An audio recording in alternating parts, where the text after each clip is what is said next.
네, 여러분 안녕하십니까? 시청자의 눈으로 세상을 보는 시간이죠. 바로 보는 TV 옴부즈맨의 조승연입니다.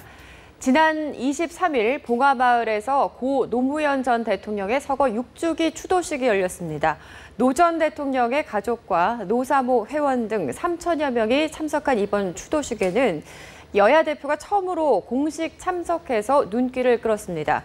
하지만 현장에서 추도식 인사말을 하던 노무현 전 대통령의 장남인 노건호 씨가 새누리당 김무성 대표의 직격탄을 날리고 일부 참석자들이 물을 뿌리면서 거칠게 항의하면서 여야뿐만 아니라 야권의 갈등이 정점으로 치닫기도 했습니다.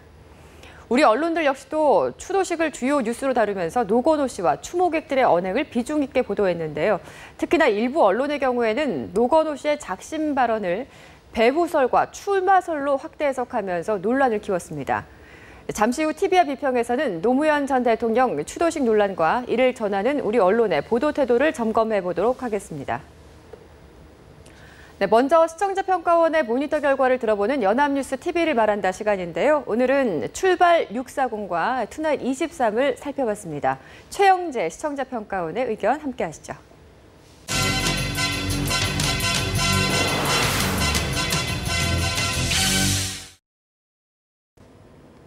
오늘은 연합뉴스TV 아침 방송 출발 640과 밤 11시 심야 방송 투나잇 23을 모니터한 내용을 중심으로 말씀드리겠습니다.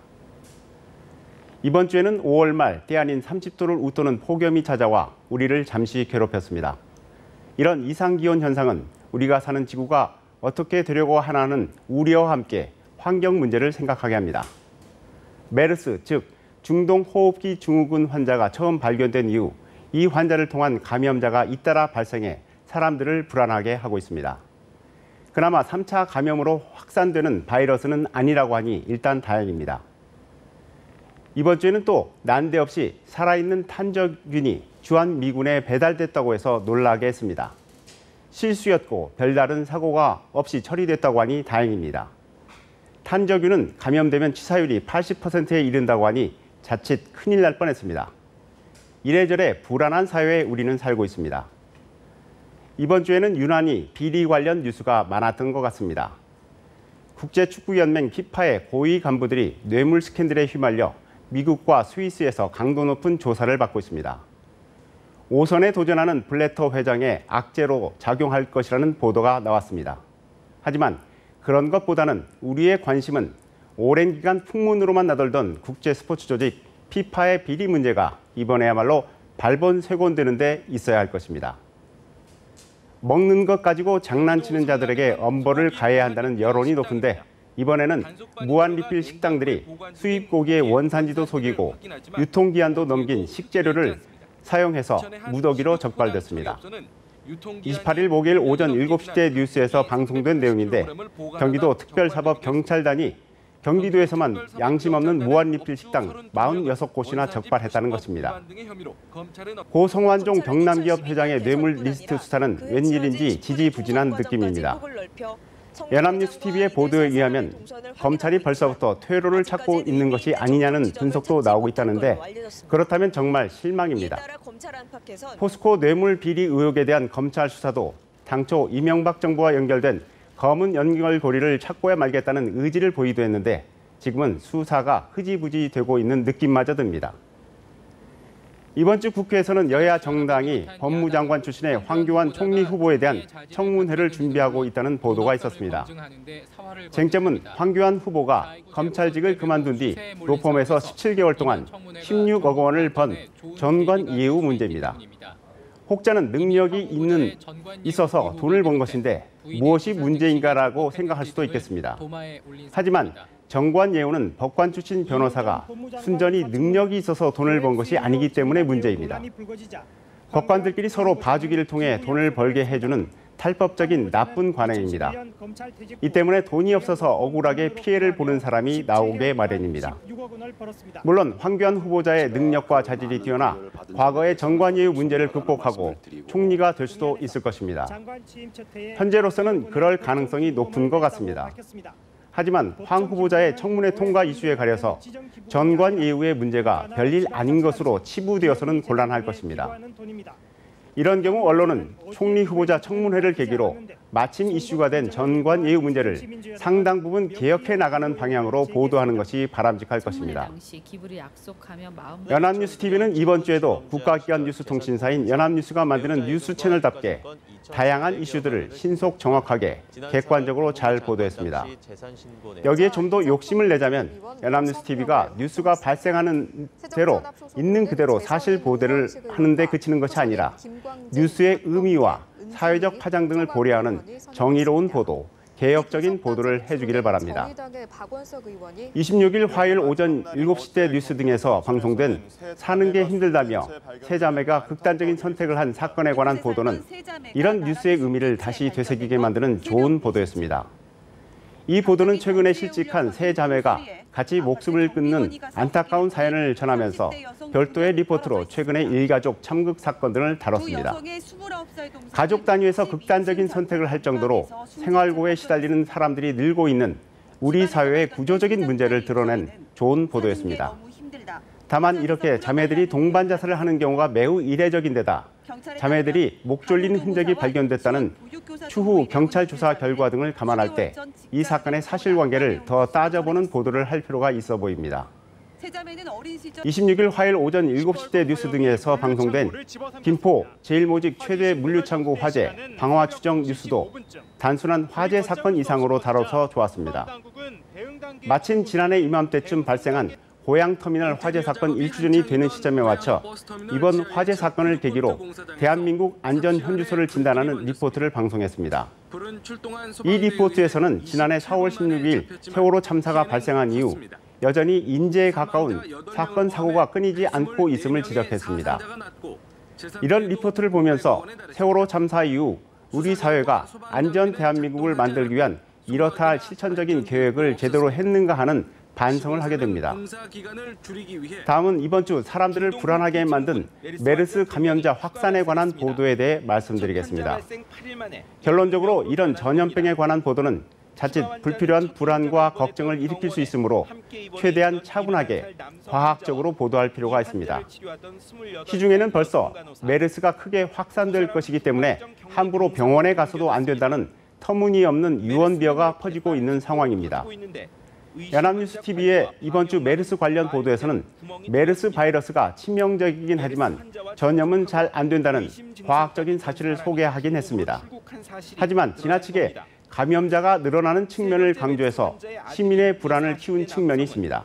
27일 수요일 밤 8시 뉴스와 밤 11시 때 투나잇 23 프로그램에서는 메르스 감염자가 5명으로 늘었고 급속 확산이 우려되고 있다는 보도를 했습니다. 안이한 초기 대응을 한 질병관리본부를 질타하기도 했습니다. 또한 이렇게 메르스 감염자가 늘어나자 국민들의 불안이 커져가고 있다면서 시민들의 불안한 마음들을 전하기도 했습니다. 메르스 감염자가 7명으로 그리고 9명으로 늘어난 28일 목요일과 29일 금요일 뉴스에서도 메르스 감염자 확산세라는 리포트를 내보냈습니다. 언뜻 감염자가 5명, 7명, 9명씩으로 추가되는 상황이니까 감염자 숫자가 확산 추세에 있다는 것은 사실 보도인 것처럼 보일 수도 있겠습니다. 하지만 이런 보도는 과학적인 사실에 기반하지 못해 진실 보도가 되지 못하고 오보에 해당할 수 있습니다. 단순히 감염자 숫자가 늘어나는 산술적인 측면만을 보도하게 되면 자칫 감염자가 기하급수적으로 늘어날 수 있다는 불필요한 걱정을 하게 만들고 사회 불안을 야기할 수 있습니다. 과학적인 사실은 전혀 다른 얘기를 하고 있습니다. 연합뉴스TV도 보도했듯이 메르스는 감염되면 10명 가운데 4명이 사망에 이르는 치사율 40%의 치명적인 바이러스이긴 하지만 다행히 다른 사람들에게 잘 감염되지 않는 특성을 가지고 있습니다. 더욱이 2차 감염자가 다른 사람에게 감염시키는 3차 감염 사례가 전 세계적으로 한 건도 없었습니다. 지금까지 국내에서 메르스 감염자 모두 첫 환자 한 사람에게서 감염된 사람들입니다. 첫 환자 한 사람 말고 2차 감염자는 다른 사람에게 감염시키지 않을 것이기 때문에 메르스 감염자가 크게 확산될 가능성은 거의 희박합니다. 따라서 이런 상황에서 메르스 감염자 확산세라는 보도는 얼핏 사실 보도 같지만 알고 보면 잘못된 보도인 것입니다. 이런 경우 언론은 과학적인 사실 중심으로 보도함으로써 사람들이 불필요한 걱정과 불안을 완화하고 차분하게 대응할 수 있도록 도움을 줄 필요가 있습니다. 100명을 넘습니다. 연합뉴스는 29일 금요일 오전 7시 5분쯤 중국 간 메르스 의심자 1차 검진서 양성이라는 문자 속보를 내보냈습니다. 그런데 잠시 뒤 중국 간 메르스 의심자 양성 판정 최종 판정 아니다라는 문자 속보를 다시 보냈습니다. 바로바로 이 같은 사실관계를 바로 잡아주는 보도 자세가 아주 좋았습니다. 이 사람은 결국 메르스 감염자로 확진 판정을 받긴 했지만 어찌됐든 연합뉴스TV가 이렇게 최대한 사실 확인에 충실하고 최대한 과학적인 보도를 할 수 있기를 바랍니다. 이번 주 여당과 야당은 공무원 연금법 개정을 가지고 씨름을 하다가 29일 금요일 새벽 3시 50분에 국회 본회의에서 연금 개혁안을 통과시켰습니다. 뉴스통신사 연합뉴스는 이 소식을 바로 보내지 않고 아침 6시까지 기다렸다가 모바일 문자 속보를 보냈습니다. 분명 야근 기자가 있었을 텐데 일부러 시민들의 잠을 깨우지 않고 아침까지 기다렸다가 속보를 전하는 배려를 보여준 것 같아 감사를 드립니다. 연합뉴스TV는 이날 새벽에 어떻게 보도했는지 저도 자고 있어서 잘 모르겠습니다. 하지만 아침 6시 40분 출발 640 프로그램 등에서 공무원 연금 법안이 국회 본회의를 통과하는 과정과 개정안의 내용 등을 상세히 보도했습니다. 기자는 리포트에서 공무원 연금법 개정안의 내용을 상세히 친절하게 설명하려고 노력했습니다. 그런데 신문 기사로 봐도 복잡하기만 한 공무원 연금 법안 내용은 방송 보도를 아무리 열심히 들으려 해도 이해가 잘 가지 않습니다. 이전보다 많이 내고 적게 받도록 변경되는 것이구나 하는 정도만을 이해할 수 있었습니다. 아마 많은 시청자들이 저와 같은 처지였을 것입니다. 이런 때는 보고 지나가 버리는 방송 보도에만 한정하기보다는 웹페이지 등과 연관해서 이 문제를 시청자들이 좀 더 찬찬히 심층적으로 이해할 수 있도록 했으면 좋겠습니다. 이번 기회에 재차 말씀드리고 싶은 것은 뉴스 채널 연합뉴스TV가 방송에만 치중할 것이 아니라 웹페이지나 소셜미디어 등을 활용하는 멀티미디어형 보도 채널이 됐으면 합니다. 현재 연합뉴스TV의 웹페이지는 생방송을 PC에서 실시간으로 볼 수 있는 점은 좋은데 TV에서 보도된 내용을 다시 보기를 하기도 어렵고 추가적인 심층 정보를 볼 수도 없습니다. 연합뉴스 사이트와 연계를 해서라도 TV에서 공무원 연금법 보도를 보고 나서 잘 이해가 가지 않을 때는 상세한 정보를 볼 수 있는 공간을 제공해 주시길 바랍니다. 지난주 이 시간에 저는 참혹하게 숙청됐다던 현영철 인민무력부장이 북한의 기록 영어와 방송에 버젓이 나오고 있는 현상에 대해서 연합뉴스TV의 보도는 다른 일반 매체와 이렇다 할 차이를 보여주지 못했다고 지적을 했습니다. 그런데 이번 주 28일 목요일 저녁 7시 20분 북한은 오늘 등의 방송에서 연합뉴스TV는 이 문제를 상당히 설득력 있게 설명해 주었습니다. 목요일 북한은 오늘 프로그램에는 국정원 제1차장을 지낸 전옥현 서울대 초빙교수와 강성산 전 북한 총리 사위였던 강명도 경민대 교수가 출연해 숙청됐다는 현영철 인민무력부장의 모습이 북한의 TV 화면에 나타나는 배경 등을 믿을만하게 설명해줘서 좋았습니다. 다만 강명도 교수의 이름의 소개 문자가 강성산으로 잘못 나가는 오개티는 있었습니다. 지난주 이 시간에 저는 또 꽤 수준 높은 시청자의 지적을 전달하는 형식으로 연합뉴스TV가 뉴스 화면을 편집하면서 자료 화면을 쓰는 경우 자료 화면 표시를 잘 달지 않아 문제라고 지적을 했습니다. 자료 화면 표시를 새삼스럽게 다는 것이 좀 어색하고 어려웠나 봅니다. 이번 주에도 자료 화면을 쓰면서 자료 화면 표시를 않는 경우가 많았습니다. 28일 목요일 오전 7시대 뉴스에서 미 국방부가 실수로 오산 주한 미군 기지에 살아있는 탄저균을 배달했다는 보도를 하면서 미군 기지 자료 화면을 쓰면서도 자료 화면이란 표시를 하지 않았습니다. 어렵더라도 자료 화면 표시 특별히 신경 써 주시기 바랍니다. 이번 주는 5월인데도 전례 없는 폭염 날씨가 찾아왔습니다. 기상관측 사상 5월에 이렇게 더운 적이 거의 없었다고 합니다. 연합뉴스TV는 폭염에 주의하라는 날씨 예보도 자주 하고 폭염을 피해 분수대 등을 찾는 도심 속 피서 풍경을 보도하기도 했습니다.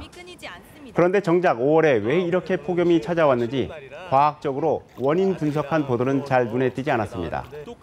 날씨 문제도 과학적인 접근을 하면 더욱 의미 있는 보도가 될 것입니다. 연합뉴스TV가 신속 정확하면서도 과학적인 보도 채널이 될 수 있기를 바랍니다. 오늘은 연합뉴스TV 아침 방송 출발 640과 저녁 방송 투나잇 23을 모니터한 내용을 중심으로 말씀드렸습니다.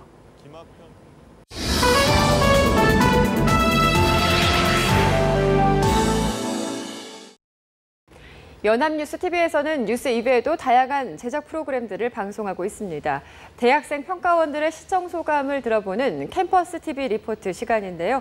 오늘은 명장의 조건을 살펴봤다고 합니다. 김효은, 황수정 학생의 의견 함께 하시죠.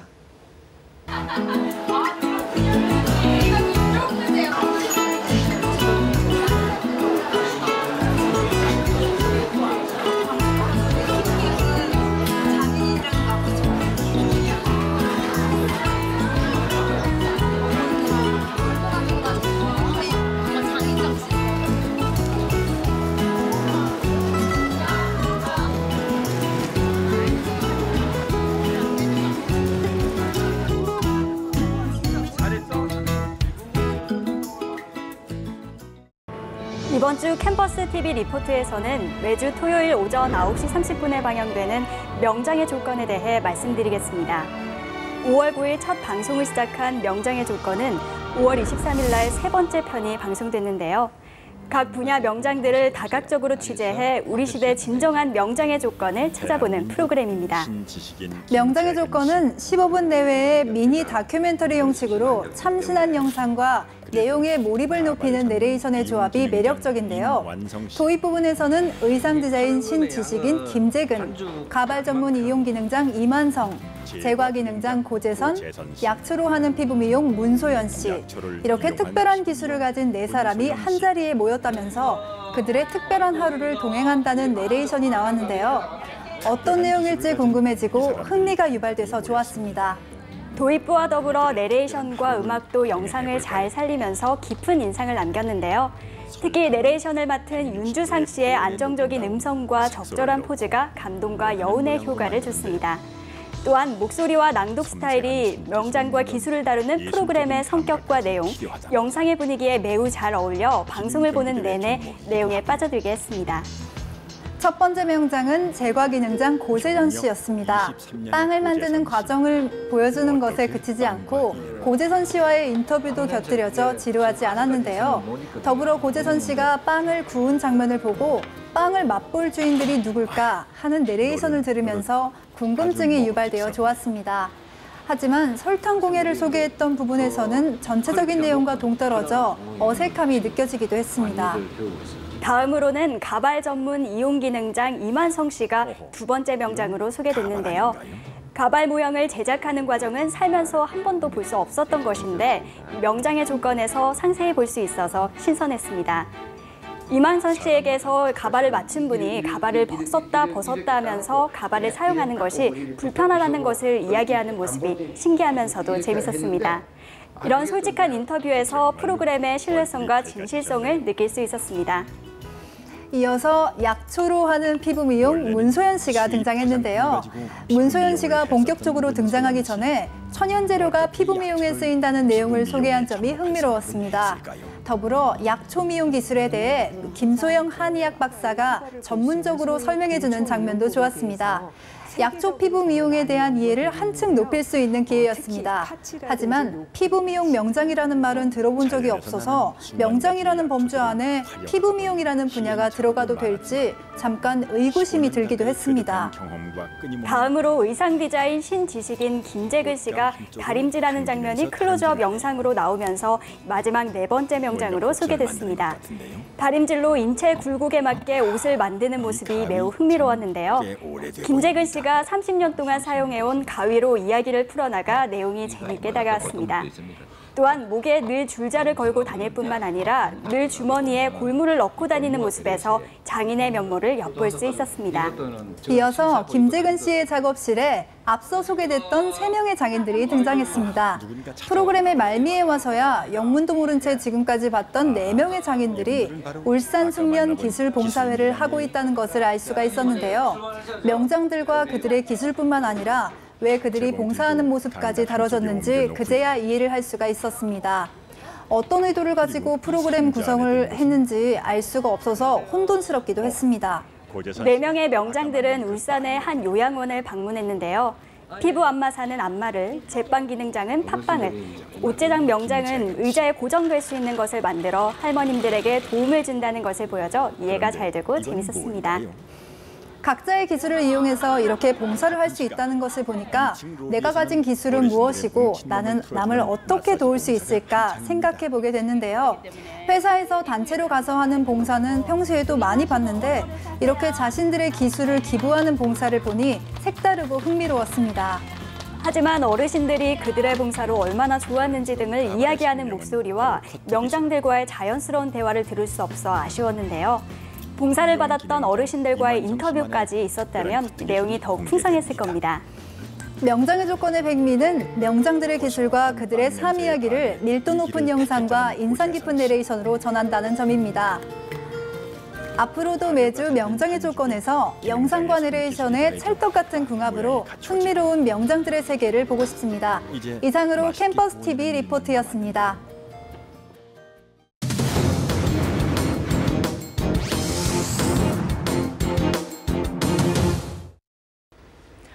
지난 23일 김해 봉화마을에서 열린 고 노무현 전 대통령 6주기 추도식에서 노 전 대통령의 아들인 건호 씨가 새누리당 김무성 대표를 향해서 한 발언으로 인해서 정치권의 파장이 수일이 지났지만 진정되지가 않고 있습니다. 추도식 인사말을 하던 노건호 씨가 김무성 대표를 향해서 전직 대통령을 죽음으로 몰고 간 데 대해서 반성이 없다며 강도 높게 비난해 주위를 놀라게 했습니다.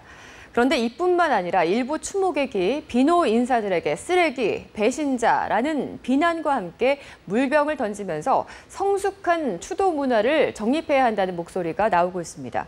언론들 역시도 이번 논란을 집중 보도하면서 여러 가지 분석을 하기도 했는데요. 일부 언론의 경우에는 정작 추도식의 본질적인 의미나 반성의 목소리보다는 노건호 씨의 발언에 대해서 추측성 보도를 일삼으며 논란을 확대시키기도 했습니다. 그래서 오늘 TV와 비평에서는 노무현 전 대통령 추도식 논란과 언론 보도를 주제로 이야기 나눠보도록 하겠습니다. 오늘 도움 말씀을 위해서 명지대학교 디지털 미디어학과의 최선규 교수님 나와 계십니다. 안녕하세요, 교수님. 안녕하세요. 네, 노무현 전 대통령 추도식 관련 소식 언론에서는 어떻게 보도했습니까? 네, 지난 5월 23일에 봉화마을에서 노무현 전 대통령 6주기 추도식에서 아들인 노건호 씨가 식에 참석한 김무성 대표를 면전에서 강하게 질타하는 발언을 했습니다. 인사말을 통해서 이 자리에 특별히 감사드리고 싶은 분이 오셨다. 전직 대통령이 NLL을 포기했다고 정상회의록 일부를 피토하듯 줄줄 읽으시던 모습이 눈에 선한데 어려운 발걸음을 해주셨다. 이렇게 이제 서두를 뗀 후에 권력으로 전직 대통령을 죽음으로 몰았다면서 김무성 대표를 자신의 아버지를 죽음으로 몰아넣은 장본인인 것처럼 이제 말하고 아무 말 없이 언론에 이제 불쑥 흘리고 또 추도식에 나타나시니 진정 대인배의 풍모를 뵙는 것 같다 이렇게 이제 말을 했는데요. 추도식에서는 김한길, 천정배 의원 등 새정치연합의 비노계열 정치인들도 추모객들로부터 이제 욕설을 듣고 물벼락을 당했다고 알려지고 있습니다. 노 씨의 추도식 발언을 두고서 우리 언론은 아주 뜨겁게 반응을 했는데요. 보수 언론에서는 이번 추도식의 발언을 통해서 친노의 편협성과 공격성이 만천하에 드러났다는 이제 보도를 많이 했고, 이해찬 의원 등의 이 친노 인사들이 이 노 씨 발언의 배후에 있을 것이라는 보도도 있었습니다. 또 노건호 씨가 내년 총선 출마를 겨냥하고 한 발언이라는 보도도 있었는데 노 씨는 그 이후에 이제 절대 출마하는 일은 없을 것이라고 선언을 했습니다. 진보 언론들에서는 김무성 대표의 면전에서 그런 말을 하는 걸 보니까 역시 노무현 대통령의 아들답다. 그동안 야당이 하지 못했던 말을 속 시원히 다 해줬다. 이런 그 보도를 했는데요. 지금의 그 정권과 정면으로 맞서서 싸울 수 있는 세력이 결국 친노와 문재인 대표라는 것을 이제 부각시키는 보도라고 할 수가 있겠습니다. 또 다른 측에서는 노 씨의 발언 내용이 유족으로서 정당성 있고 또 억울하고 북받치는 감정을 표현한 것으로 이해할 수는 있지만 추도객에 온 문상객에게 할 발언으로는 적절하지 않았다 이런 보도도 있었는데요. 이는 아마 이 비노 계열 정치인의 입장을 대변하는 보도로 볼 수 있겠습니다. 네. 그러게 이 추도사에 대한 비판이 굉장히 많았었습니다, 언론에서. 그런데 이 발언이 나오게 된 배경이나 이런 부분에 대한 뭐 분석은 좀 외면한 채로 추측성 보도만을 좀 이어가는 모습이었습니다. 여기에 대해서 좀 아쉬운 부분은 없었는지요? 네, 보수 언론에서는 이제 노건호 씨의 발언에 대해서 아주 맹렬히 비판하는 모습을 보였는데요. 예. 조선일보에서는 뭐 막말과 조롱, 그다음에 원조 친노의 귀환이라는 신문 일면에 제목을 달고 배타적 친노의 민낯이 드러났다면서 이제 노 씨의 발언을 비난했고요. 추도식을 총괄한 것이 이해찬 의원이었던 것을 들어서 발언의 배우설을 제기하기도 했습니다. 노건호 씨가 이 문상객으로 온 김무성 대표에게 왜 이런 면박을 주었는가에 대해서는 많은 추측이 있습니다. 그런데 그중에 김 대표가 추도식에 참석한다는 것을 노 씨가 안 후에 노 씨가 김무성 대표에게 할 말이 있다면서 전날 밤새 스스로 추도사를 작성했다는 이제 보도가 있었는데 이게 사실이라면 유족으로서의 억울함을 이 추도사를 통해 표현한 걸로 볼 수 있습니다. 추도사를 보면 크게 이제 세 가지 내용이 있는데요. 그중에 첫 번째 내용이 이제 NLL을 포기한 정상대화록 유출 사건에 대한 이제 불만이라고 볼 수 있습니다. 지난 2012년 12월에 대선 당시에 김무성 대표가 부산 유세에서 네. 국가기밀인 남북 정상회담 회의록에 관련된 내용을 낭독해놓고 그것을 이제 나중에 검찰에서 수사를 받을 때 찌라시에서 봤다 이렇게 이제 해명한 바가 있는데요. 예. 사실 설득력이 그렇게 높지 않은 해명이지만 그것으로 이제 정상대화록 유출 논란이 일단락이 되었는데. 이 부분에 대해서 노건호 씨가 상당한 그 불만을 갖고 있는 것으로 보입니다. 이 점에 대해서는 보수 언론이 이 노건호 씨의 불만이 정당한 것인지 아닌지에 대해서는 전혀 이제 언급을 하고 있지 않습니다. 진보 언론에서는 이런 노 씨의 불만이 정당한 것이며 일부에서는 불만을 이렇게 토해내는 것이 상당히 속 시원하다 이런 이제 반응을 보이고 있고요. 두 번째 그 추도사에 나온 내용 중에서 이제 그 특기할 만한 것이 김무성 대표를 향해서 권력으로 전직 대통령을 이제 죽음으로 몰아넣었다 이렇게 이제 표현을 했는데요. 이는 2009년에 이제 당시 검찰에서 했던 노무현 대통령에 대한 금품 수수 의혹에 대한 수사를 이제 김무성 대표의 책임으로 돌리는 발언으로 볼 수 있는데요. 이 부분에 대해서는 보수 언론뿐만 아니라 진보 진영 일부에서도 노 씨의 발언의 부적절함을 지적하고 있습니다. 그러니까 당시 노무현 대통령을 수사한 것이 김무성 대표만의 이제 책임이었다고 그렇게 보기 힘들고 또 수수된 금품이 노무현 씨의 이제 아들인 노건호 씨와 노정현 씨의 유학 비용 또 집 구입하는데 그런 사용되었고 그러한 정황을 노건호 씨가 이제 알고 있었다는 수사의 단서가 그 당시에 이제 밝혀졌기 때문입니다. 세 번째 이제 김 대표가 사전 연락 없이 이 추도식에 참석했다는 것인데요. 예.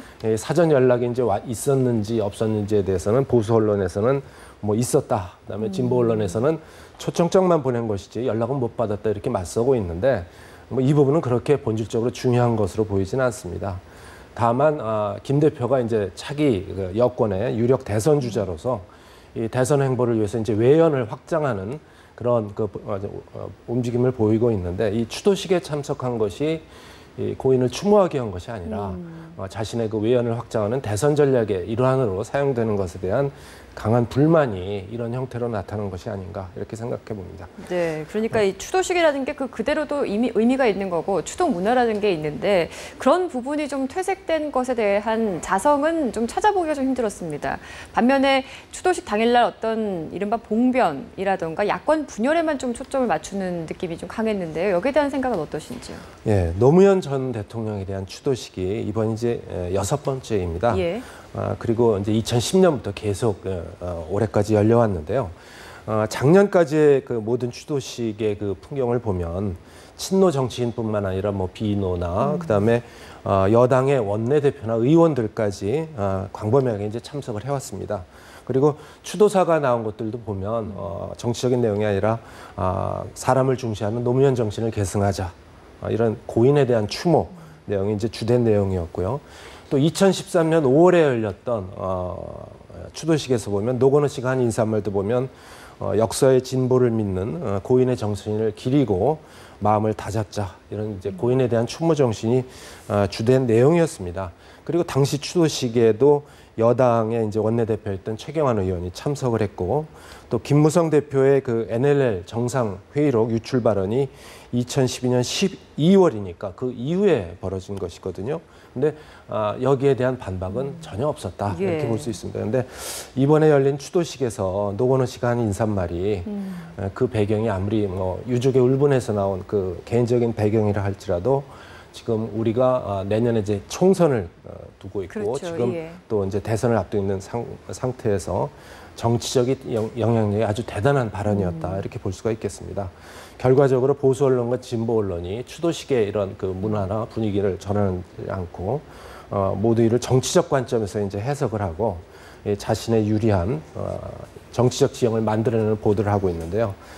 이 과정에서 이제 노무현 전 대통령이 그 가졌던 뭐 상식과 원칙이 통하는 사회, 또 반칙과 특권이 없는 세상 등 이런 정신을 기리고 다잡는 이런 추모하는 보도는 거의 사라져버렸다, 이렇게 볼 수가 있겠습니다. 네, 참 이 추도식마저도 정쟁의 장소가 된다는 것이 안타까운 생각이 드는데, 앞으로 관련 내용을 전함에 있어서 우리 언론에서 어떤 부분에 좀 초점을 맞춰서 보도를 해야 된다고 생각하십니까? 예, 보수 언론에서는 아마 이번 기회에 정치 지형을 이제 친노 대 비노와 반노의 그 대결 구도로 만들어 나갈 것으로 예상이 되고요. 진보 언론 쪽에서는 이 기회에 이제 현 정권에 대항하는 주도적 세력은 역시 친노가 앞장설 수밖에 없다. 이 친노의 역할을 부각시켜서 야권 통합에 이제 주도권을 잡는 그런 기회로 활용할 것으로 보입니다. 그렇지만 국민의 입장에서는 이번 추도식에서 노건호 씨의 추도식 발언 전문에 나타난 그 3가지 내용 중에서 NLL 정상회의록 유출에 대한 그런 후속 보도를 주의 있게 좀 지켜볼 필요가 있다고 생각이 됩니다.